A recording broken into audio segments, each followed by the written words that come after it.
Hello tout le monde, bienvenue dans ce nouveau numéro du Refresh qu'on tourne aujourd'hui ici à la mosquée de la Divinité, au sommaire de cet épisode. Pour la 6e édition du festival Mbao Fest, qui met l'environnement au cœur de ses actions, une COP locale a été organisée à cet effet. Artistes engagés, nous aurons le portrait de Leuz Diwanji qui utilise sa musique comme un outil de sensibilisation et de mobilisation à travers ses textes et ses actions sur le terrain. Dans Hello Refresh, nous irons au Gabon où le mois d'août rime avec célébration. À 2 jours du Gam international de Medina Baye, nous irons à la rencontre d'Amadou Samb, membre de la Jamiatou Ansaroudine, responsable du suivi et évaluation, ancien secrétaire particulier du défunt Khalif Cheikh Ahmed Tidiane Niass. Le Refresh, le développement, c'est dans un instant.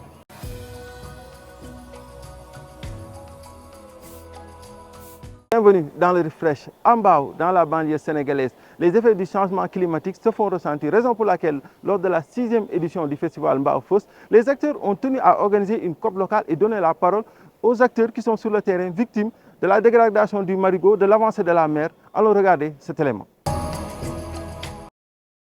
principe du pollueur-payeur, c'est à l'article 5 du nouveau code de l'environnement, mais il y a un décret d'application. Xamuñu nuñ ko wara appliquer Sénégal. Ensuite, principe du pollueur-payeur. ONAS mooy premier pollueur bee daan parce que lu mu gàtt am na ñaar fukki canalisation ak ñeent yu nekk diggante port ak Yarax di génn ndox mu bon guddi ak bëccëg te loolu responsabilité ONAS la. Est-ce que kooku war nañ ko jox dépollution bi? Est-ce que bu principe pollueur-payeur amoon ONAS du fay? Est-ce que dina mën la muy fay? Donc il faut ñu xoolaat principe bi dañuy nax ci terme yu bari ñun communauté bi. Le patrimoine immatériel de Mbao, madame, il y a un problème sentiment, madame, affection. Les pertes et préjudices. Ah, bon, xamé dañ ko am, mais fi ay kër yu mag la, ay xamba mu ngi fi, ay jakka ñu ngi fi, yoy yeb dafa laaj ñu sét bu ñu teggat quartier liñ ci mëna bayé fi ñu bayé ko fi, mais luy dem mu dem ci kaw, mais mu and ak ay mesures d'accompagnement. Té moment bi ñuy waxtaan ñun ñi ñëpp ñom mënuñu xaar. La preuve ñu ngi wax ci wàllu résilience ci thématique gu festival Mbao Fest bi mais waa Ndoyeen waa Ndiobène ci année yi passé jël nañu ay pneu jël nañu ay bant lu nekk def nañ ko amaana sax arrêté wul géej gi de mais bokk na ci lii ralentir géej gi mais ñu jàpp ne bu ñu amoon yéene pour ñoom te loolu état moo war a am yaatuwaayu dënn noonu ak yërmande amaana sax ci ñi am ingénierie benn bi mën nañu inspiré wu ci prototype yooyu nga xam ne population yi defar nañ ko pour ne dañuy jéem a téye géej gi wala wàññi avancé géej bi ñu seet de manière industrielle lan lañ ci mën a def ba géej gi dutul avancer. Une population qui vit avec un phénomène pendant des années ñàkkul am na lu mu ciy xam même bu demul école même bu demul université même bu amul tous les diplômes du monde am na loo xam ne da koy constater. Effectivement, on peut parler de savoir endogène, hein? Il y a même de la littérature qui parle de ça. Nan la ñuy fexe ba scientifique yi toog ak population locale yooyu pour ñu xool quelles sont les meilleures solutions.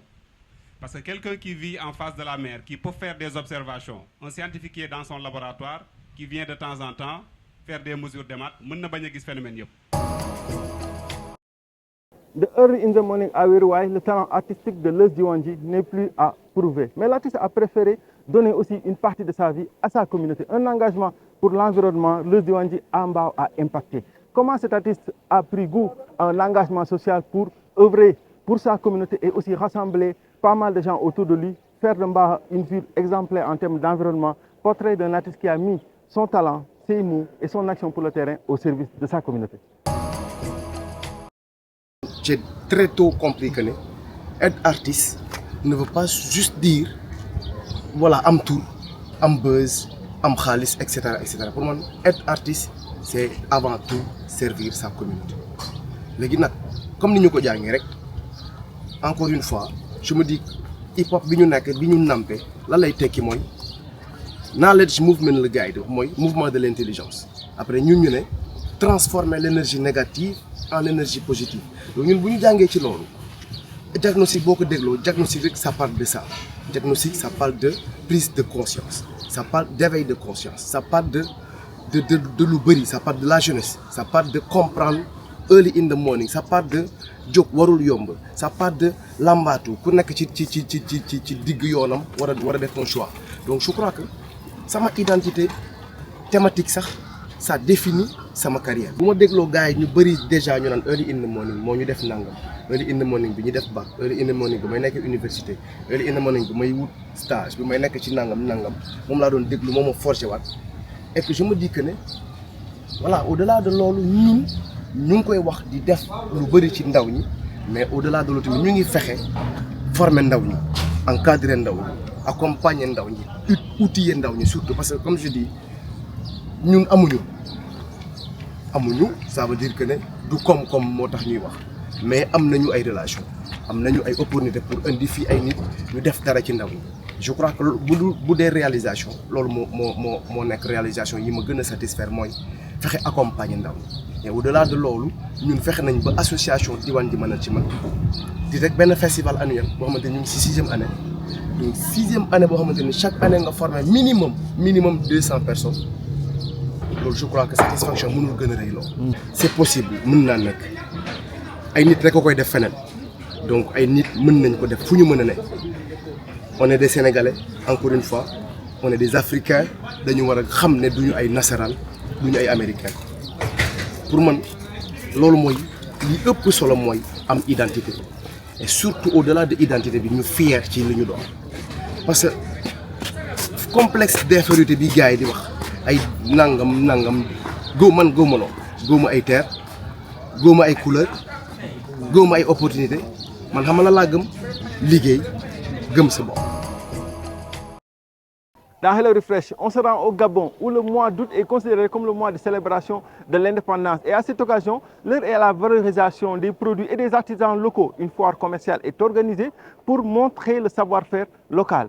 Reportage avec Genosia. Bonjour à tous, nous sommes sur le Refresh du côté du Gabon. Depuis le 14 août, le Stade de l'Amitié sino-gabonaise accueille la foire de l'indépendance pour sa 2e édition. Au rendez-vous, artisans, commerçants, promoteurs et entrepreneurs venus exposer leurs produits et mettre en lumière leur savoir-faire.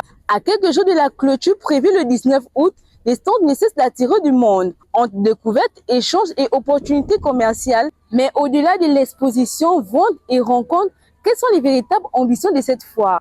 Élément de réponse avec l'un des organisateurs. On a pensé qu'organiser cette 2e édition était une bonne opportunité pour le pays afin de démontrer la vitalité du marché intérieur dans la mesure où l'on permet la rencontre entre les grands producteurs et les petits producteurs, les grands commerçants, pour essayer de créer ce réseau de partenariat pour que la vivacité du marché intérieur soit clairement démontrée. Sur les différents stands, les entrepreneurs profitent de cette occasion pour aller à la rencontre du public et se faire davantage connaître. C'est notamment le cas des Petroni, qui espèrent tirer pleinement parti de cette foire de l'indépendance pour accroître la visibilité de ces produits artisanaux et toucher de nouveaux clients. Des savons, des huiles que nous fabriquons nous-mêmes, des condiments de cuisine, du sel assaisonné et un condiment ancestral qui est typiquement gabonais. Ce qui est à faire, c'est un travail de vulgarisation et de communication sur le marché par rapport à l'atmosphère sur la grande place de marché, donc la Macro. Il y a cette réalité où le marché est déjà saturé. Pour les visiteurs présents sur les lieux, cette rencontre est aussi l'occasion de découvrir et redécouvrir des produits issus des savoir-faire locaux. Mais au-delà de la découverte, certains y voient également une occasion de soutenir les initiatives locales. J'ai été à la fois marqué et impressionné. Il y a une multitude de talents que je découvre et ce qui m'a le plus marqué, c'est par exemple les talents en termes vestimentaires, les vêtements à base de raffia et la fabrication de ces vêtements-là à base de raffia. C'était magnifique et je pense que c'est une très bonne chose. Jusqu'au 19 août, la foire de l'indépendance entend ainsi mettre en lumière le savoir-faire gabonais et favoriser les rencontres entre producteurs et consommateurs. Une initiative dont les exposants espèrent surtout qu'elle se traduira par des nouvelles ventes, des partenariats et des opportunités durables. De retour sur le plateau du Refresh, à 2 jours du Gamou international de Medina Baye, cet événement religieux qui rassemble des millions de fidèles pèlerins qui viennent du monde entier, nous recevons Amadou Samb, membre de la Jamiyatou Ansaroudine, ancien secrétaire particulier du défunt Khalif Cheikh Ahmed Tidiane Niasse et responsable du comité suivi et évaluation. Monsieur Samb, bienvenue dans le Refresh. Merci de nous recevoir. Bonjour à vous, bonjour à votre équipe, bonjour à vos spectateurs, téléspectateurs et auditeurs. Merci beaucoup, M. Sam. M. Sam, vous êtes responsable du comité suivi et évaluation de la Jamiatou Ansaroudine. Que peut-on comprendre de la Jamiatou Ansaroudine? C'est quoi la Jamiatou Ansaroudine? La Jamiatou Ansaroudine, c'est aujourd'hui une association. C'est une organisation qui aujourd'hui a la forme d'une association qui a été créée par Cheikh Ibrahim Niass. Il a tout créé dans sa vie et dans son parcours, probablement au début des années 1940, et qui lui a donné une forme officielle en 1960 avec statut, règlement intérieur et tout ce qu'il faut, au point que cette organisation a été reconnue au titre d'association par le gouvernement du Sénégal le 31 octobre 1960. Et le but de cette organisation pour Cheikh Ibrahim, c'était de mettre ses disciples au service de l'islam. Il l'a précisé un peu plus tard, en 1964, en janvier 1964, en adressant une lettre à ses disciples en leur demandant d'étendre la Jamiatou Ansaroudine. Elle existait, elle préexistait. Il leur demandait d'en faire une organisation encore plus large, mieux structurée, organisée et qui serait au service de l'islam, au service des idéaux de l'islam. Vous verrez aujourd'hui que quand vous lirez les plans d'action de la Jamiatou Ansaroudine, ces plans d'action reprennent exactement ces directives de Cheikh Ibrahim Niass en essayant de les traduire en action au cours des mandats, des différents mandats de la Jamiatou Ansaroudine. Aujourd'hui, nous sommes à 2 jours de la célébration du Gamou international de Medina Baye, le Gamou qui dit la célébration de la naissance du prophète, paix et salut sur lui. La Jamiatou Ansaroudine est la chenille ouvrière organisatrice du Gamou de Medina Baye. Où en est-on en termes d'organisation? Oui, vous avez raison. Depuis 2012, c'est la Jamiatou Ansaroudine qui est la cheville ouvrière de l'organisation. Le Gamou, c'est la célébration de la naissance du prophète sallallahu alayhi wa sallam. Et à Medina Baye, c'est un des plus grands événements de l'année puisque des fidèles viennent de partout dans le monde et en grand nombre. L'organisation était à l'origine dirigée par le khalife en exercice. Et puis, à un certain moment, particulièrement sous l'impulsion de Cheikh Mohamed Mamoun, Cheikh Ibrahim Niass, qu'Allah soit satisfait de lui, il y a eu des organisations qui ont pris en charge ces préparatifs du Maulid. Et puis, à partir de 2012, c'est la fin de la refondation de la Jamiatou Ansaroudine. L'œuvre de refondation a été débutée en 2011 et a été achevée le 2 février 2012. Eh bien, à partir de ce moment-là, c'est la Jamiatou Ansaroudine qui a dit « Nous n'allons plus laisser nos chefs religieux, nos cheikhs, vraiment faire ce travail. Nous allons leur demander l'honneur, de nous faire l'honneur, de nous confier l'organisation matérielle du Gamou. » Et c'est ce que nous faisons depuis 2012.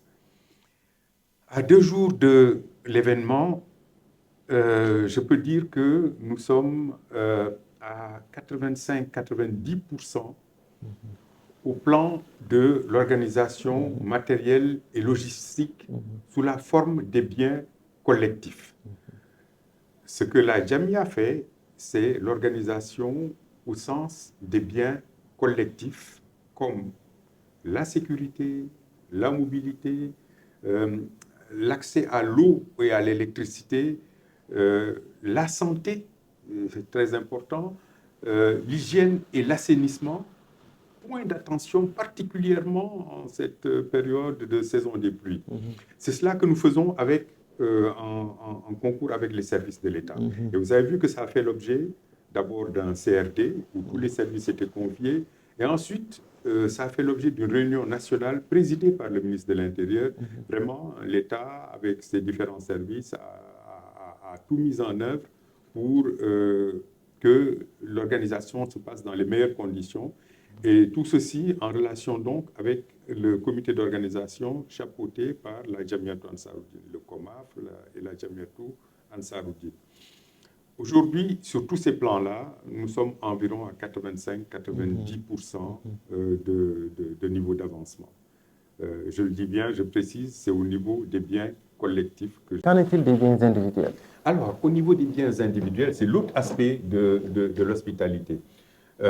Pour les biens individuels, Cheikh Ibrahim nous disait, à l'occasion du Gamou, lavez vos maisons à grande eau. Mais avant, lavez vos cœurs. Faites en sorte que vos cœurs soient purs pour que vous soyez en mesure d'accueillir les amoureux du prophète Mohammed sallallahu alayhi wa sallam.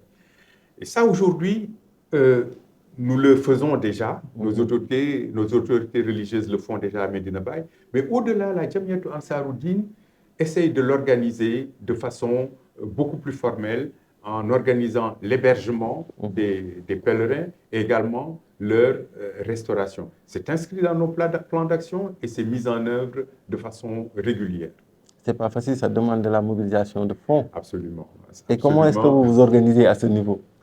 Ce n'est pas facile, mais déjà avec les moyens propres de la Jamiatou Ansaroudine, nous le faisons. Aujourd'hui, nous avons la maison des hôtes qui est à notre disposition. Il y a des disciples qui mettent leur maison à notre disposition. Et c'est de cette façon-là que nous arrivons à organiser l'hébergement. Et tout ceci renvoie à quelque chose d'encore plus formel. Vous entendez parler beaucoup de tourisme religieux. On pouvait organiser dans nos maisons tant que c'était quelques centaines, quelques milliers de disciples. Mais quand le nombre devient beaucoup plus important, eh bien, nous sommes obligés de penser en termes de tourisme religieux, comme le font les lieux saints d'Arabie Saoudite. Et ça, c'est déjà en cours, c'est inscrit dans les plans d'action de la Jamiatou Ansaroudine. Le mot international revient le plus souvent quand on parle de Gamou de Medina Baye. Durant des années, vous avez été en charge de l'accueil des délégations étrangères. Comment est-ce que cette rencontre qui est de base se déroule à Kaolack, à l'intérieur du pays, a obtenu cette dimension internationale et comment se passe l'accueil des pèlerins? Alors, la dimension internationale, elle tient à la diversité de l'origine des personnes qui participent au Gamou. Et de tout temps, nous, à notre naissance, déjà, c'était comme ça, vraiment. Donc, diversité de provenance et diversité de culture. La communauté a toujours mis en place des structures qui étaient chargées d'accueillir ces personnes-là. C'est la même chose pour la Jamiatou Ansaroudine. Aux différentes frontières, quand on parle de frontières, on pense d'abord à l'aéroport international, qui aujourd'hui est à Diass, mais également à Kidira et à Kédougou, puisque de plus en plus, il y a des populations qui viennent par la route. Et enfin à Rosso et à Farefenni, enfin aux différentes frontières avec la Gambie. Voilà un peu la spécificité, si vous voulez, du Gamou de Medina Baye. Il y a des populations qui viennent d'un peu partout et que nous accueillons. Et vous avez raison de dire que la Jamiatou Ansaroudine et le COMAF mettent tout en œuvre pour que l'accueil se passe dans les meilleures conditions avec les services de l'État. Vous savez, dans le contexte actuel, quand des étrangers arrivent à certaines frontières et qu'ils ne sont pas parfaitement identifiés, cela peut poser problème. Et donc, nous mettons en place en amont des équipes qui sont en mesure de confirmer que ces gens-là sont nos disciples, parce que nous sommes en relation avec leur muqaddam, avec leur président de daïra dans leur pays d'origine. Et c'est un peu cette spécificité-là, depuis quelques années, avec le contexte sécuritaire. Voilà. Ensuite, il y a que nous sollicitons les services de l'État pour faciliter à ces pèlerins l'accès à Medina Baye.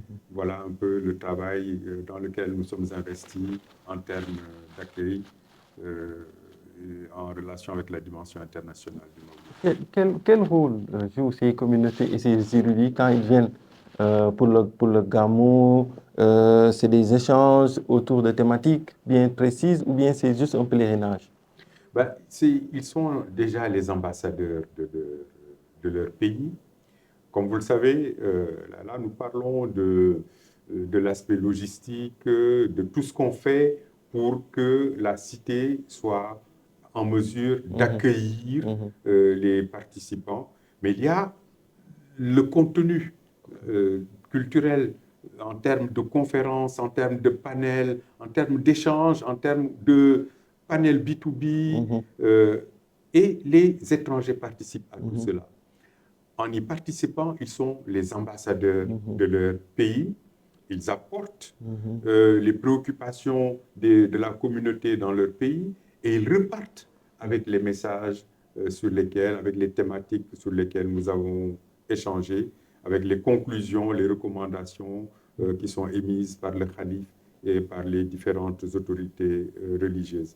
Ils sont les ambassadeurs de leur pays et ils nous apportent beaucoup. Nous-mêmes, peut-être, nos autorités religieuses également leur apportent beaucoup. C'est cet échange-là qui se fait également à travers des thématiques, oui. Vous avez parlé de thématiques. Vous avez vu que depuis le premier jour de Rabiul Awwal, en dehors du Mawlid, il y a des conférences qui se font. Et actuellement même, au moment où nous parlons, il y a le symposium qui se tient à Medina Baye sur des thématiques très pointues de la religion, mais également sur des sujets d'actualité. Voilà, c'est tout cela qu'il y a comme contenu scientifique que je trouve très riche. Et nous avons toujours dit qu'il était dommage que les gens viennent échanger simplement, qu'ils partent, c'est déjà bien, mais j'ai toujours insisté, certains d'entre nous ont toujours insisté pour qu'il y ait un écrit chaque année sur l'immense richesse vraiment qui se déverse en termes de connaissances, en termes de savoir scientifique, qui se déverse chaque année à l'occasion des 20 jours que dure le Mawlid, puisqu'il y a les 10 ou 12 premiers jours, les 11 premiers jours de Rabiul Awwal, il y a le Gamou, il y a ensuite le Gamouat. C'est seulement au-delà du Gamouat que tout ceci prend fin. Et vraiment, il y a énormément de connaissances qui sont échangées. Et ce serait dommage que tout cela reste simplement en parole.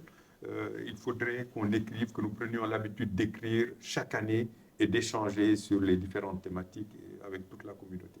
On vous parlait de connaissances, d'écriture, c'est là où on avait une autre question. On parle d'héritage.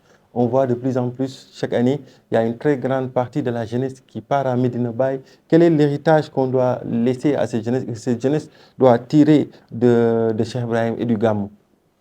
Mais vous savez, l'héritage de Cheikh Ibrahim, pour nous, c'est d'abord l'héritage du prophète sallallahu alayhi wa sallam. Nous parlons de Gamou, c'est le prophète que nous célébrons et que toutes les communautés célèbrent. Et Cheikh Ibrahim lui-même, dans ses différents poèmes, vraiment renvoyait à l'amour du prophète comme solution aux problèmes du monde.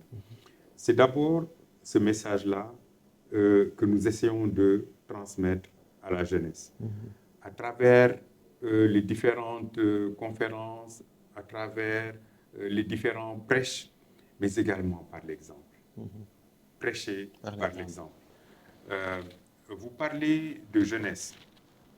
Aujourd'hui même, en marge du Gamou, la Jamiat Ansaroudine organise un forum B2B pour, en dehors des aspects religieux, en dehors de tout ce qui est droiture que nous essayons de cultiver chez les jeunes, nous essayons également de leur donner les moyens matériels de cette droiture-là. Et ça, à l'occasion du Gamou, mais en dehors du Gamou, c'est un programme qui dure toute l'année et qui est inscrit dans nos programmes d'action. Aujourd'hui, il y a un forum économique qui se prépare. Et en préparation à ce forum-là, il y a un panel B2B qui est actuellement organisé par notre commission économique et finances pour prendre en charge les projets économiques de nos différents membres, pour les aider à les formaliser, pour les aider à acquérir une formation et à obtenir un financement. c'est pas seulement à l'occasion du Gamou, ça dure depuis un certain nombre d'années. Il y a déjà certains projets qui ont été effectivement financés, qui sont en cours d'exécution. Mais nous avons essayé de donner plus de forme à tout ceci. C'est pour ça qu'il y a un peu plus d'un an, nous avons organisé un forum économique à Taïba-Niassène avec évidemment nos membres, porteurs de projets, mais également les structures d'appui de l'État du Sénégal, également les structures de formation qui existent au Sénégal, et enfin les différentes institutions qui assurent le financement. Voilà en gros. C'est parce que vous avez parlé de la jeunesse. La jeunesse, il ne faut pas simplement leur dire soyez droit, suivez les traces du prophète Mohammed. Les traces du prophète Mohammed, c'est celle-là. C'est d'abord être en mesure d'avoir un travail décent et ensuite cultiver tout le reste. En tout cas, c'est ce qui nous donne les moyens de cultiver tout le reste et d'être de bons musulmans. Exactement. En tout cas, merci. C'est fait un plaisir de vous recevoir dans cette émission. M. Sam, si vous avez un dernier mot ou un message à faire passer. Merci infiniment. C'est nous qui vous remercions. Vous savez, nous sommes une communauté de beaucoup de monde hors du Sénégal. Tout le monde ne peut pas venir. C'est à travers vous que nous arrivons à passer les messages et à les transmettre à toute la communauté de Cheikh Ibrahim Niasse, à toute la communauté humaine, j'allais dire. Merci infiniment. Merci infiniment. Merci, mesdames et messieurs, de nous avoir suivis dans ce numéro du Refresh. Rendez-vous sur nos plateformes digitales pour suivre l'essentiel de l'actualité. Restez connectés dans le Refresh.